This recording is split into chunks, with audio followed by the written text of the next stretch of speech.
everyone, welcome back to another Exo Heroes video. Today we are going to be going over the new Fate Core FC April, or Millennial Star April, and she is going to be the gold rated Fate Core for the second half, I guess you could say, of the Synergy Fate Core line. So technically this is the J-pop spin-off, Synergy 2. Either way, we are going to be covering them, and we're going to start with April, who is the second release. I believe, who was it, Nika, was released earlier, and ultimately not much was changed about her, but April, on the other hand, has undergone some pretty significant changes, and we're going to go over those today. So if you enjoy this video, at the end, please don't forget to leave a like and subscribe. And without further ado, let's get started, and as always, we're going to take a look at the visuals here. So right off the bat, you could see, to be honest, and this is actually mentioned in the current ongoing core raid, but April herself mentions she doesn't look that different, right? This looks really like regular April, but just in a idol dress, like a idol outfit. And so, compared to the Blooming Someday Fate Core line, which came out earlier, these Synergy 2 designs I think are a little bit boring. And this is not to hate on the J-pop idol aesthetic, like it looks nice, it's well made, it's a nice design. The problem with this is all three of them look the same. I believe it's Nika, April, and Liffy are going to be the three Synergy 2 units, and they all have the same outfit, right? So as good as this outfit does look, and as good as this art is, it's a little bit boring to me, especially when you have three of the same. But that's really all there is to say about this. Moving on now to the skills. And so this is where it really gets interesting. So she comes out with First Aid 2, which is not going to be a big part of this passive. It's not going to be that interesting compared to her other new Fate Core exclusives, which are Sound Fever, which is a mark that increases attack speed of all back row allies by 5 if any living or dead enemies are disheartened at the start of every turn, and this resets upon moving to the next wave. We're going to go over just the skills and just basically read out these skill descriptions first, and we'll get into the discussion of this a little bit later. Then we have Encore Stage, which heals 100% health to all allies upon dying. And here we're not sure if it's 100% of the allies' health or 100% of April's health. Either way, it's going to be a full heal, so I guess it doesn't really matter. Then we have Fan Service, which is an overtime effect. Front row enemies who are disheartened receive 40% increased damage, and all damage against the targets are applied as piercing. Then we have Little Star, which is a special effect. At the beginning of a round, reduces damage received by 10% for each living ally except the caster, up to a maximum of 40%. Now moving on to her skills here, there are some pretty significant differences between the base and Fate Core April skills. So with A1 now, we're dealing 127% damage to all enemies, with a status effect that afflicts targets with silence for 6 turns if the target is disheartened. Now onto her A2, this heals all allies by 19% of own maximum health, has a cleanse that cleanses all debuffs and damage over time effects on all allies, and a special that heals 10% additional for each mana on the target. Alright, so if we keep going here, we're going to see she's a gold rated Fate Core, so the chance to get her is up to 0.5%. And if you do 28 multi-pulls, as all the gold Fate Cores are, it'll give you guaranteed pity. She also comes with an exclusive weapon, Particle Star, and I think this is actually a really nice looking exclusive weapon. It reminds me of like a sort of Sailor Moon, like magical girl kind of vibe, which really suits her and this new J-pop aesthetic. So if you're a collector or you're really into dedicating yourself to this aesthetic, then definitely go for this weapon. But enough about the weapon, let's move into the discussion. Okay, so starting off as always, let's get right back into this passive here and think about how this will work and what her role will be in the meta. Because I do think there is a place for her, but it's very specific, and I think that she is going to fall the way of where FC Shell currently is. And we'll elaborate on that a little bit later. But for now, Sound Fever, I think this is actually a pretty strong passive, and compared to some of the numbers on her other passives, because this is only increasing speed by 5, it seems like such a low number. It might not seem that good initially, but this is actually probably one of her stronger passives, because attack speed is so important. And now the issue is, this is turn-based, so it's going to take a while to ramp up to the point where you would outspeed people who are maybe 1 tier, so that's typically about 20 attack speed higher than you. On the other hand, once you break over that threshold and you do outspeed your enemies, every turn that happens past that is really going to be wasted.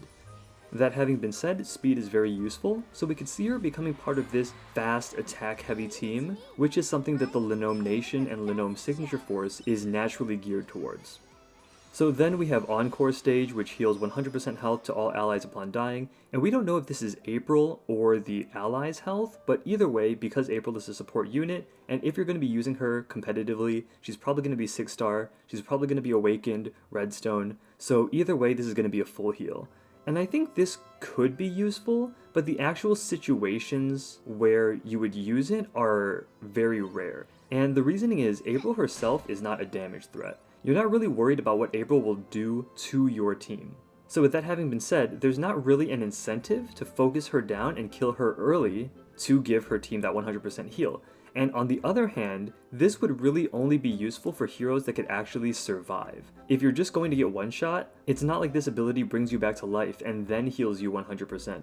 Only if you're already alive, if you're maybe 1% HP, you'd get a lot of value out of this. Otherwise, I feel like this won't really be that useful, especially with other strong healers in the meta right now, specifically Dorka and FC Talia. Now this next part here is really interesting, and I think what is going to really define April's place in the meta, and that is fan service. So it's an overtime effect, which is similar to what FC Tanselo and FC Talia have, where it's active as long as the hero is alive. So when April dies, this effect goes away. And for those of you who are PvPing, we all know how frustrating it can be to run up against stall comps. So they're going to have multiple defenders, FC Tanselo, they're going to have multiple supports, people that silence you, people that reduce your healing, and it just drags out the fight over and over until eventually undodgeable purple lightning kills you. And so I'm actually pretty surprised at how quickly Line Games saw this and tried to address it through this fan service passive, which is clearly geared towards shutting out stall comps. Because first of all, it's only front row enemies, which in PvP you can't switch certain units to the front or the back. If you're a defender and support, you have to be in the front, and if you're attack and chaos, you have to be in the back. So this passive is definitely focused on making those frontline support and defender heroes much easier to kill by making all damage piercing damage and increasing damage dealt to those targets by 40%. Now, the problem here, and this is where I draw the similarity at the beginning of the video to FC Shell, is you have Sound Fever, you have Fan Service, and then you have her A1. And all of these are pretty strong effects. Problem is, they all revolve around Dishearten. The same way FC Shell with some of her passives and all of the passives on her A1 revolve around the enemy being charmed. So this means that April is not going to work on her own. If you want FC April to be effective in any meaningful way, you have to pair her with Rachel. And not only that, but you have to pair her with a Rachel that is strong. Because if your Rachel does not have higher attack than those heroes, then you're not going to get any of these effects. Now with fan service specifically, because it's targeting front row heroes, I think that fan service is actually a really effective answer to shutting down those stall meta comps. The Little Star passive reminds me of FC Talia's A1, where it's just a way to keep FC April alive. It's just a way to reduce damage and keep this hero alive for longer so they could heal more, so they could provide you with that fan service debuff and that utility. So there's not much to say about Little Star other than it's just a straight buff. It's good to have, it's good to keep your healer alive more, and in the event that the enemy is able to burst her down through this flat damage reduction, then you get Encore Stage, which just heals everybody else back up to 100%.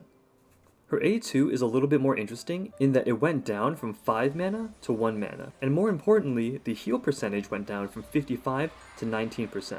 And on paper, this sounds terrible, but we can't forget about that new special effect she has, where she heals 10% additional for each mana on the target. And again, we're assuming that if you're investing into FC April, you're probably going to have a pretty built-out team, so these are going to be all at least 5-star heroes, and you might be running heroes with mana generation passives like Grace of Mana or Flow of Mana, which is going to make this, again, so much more effective.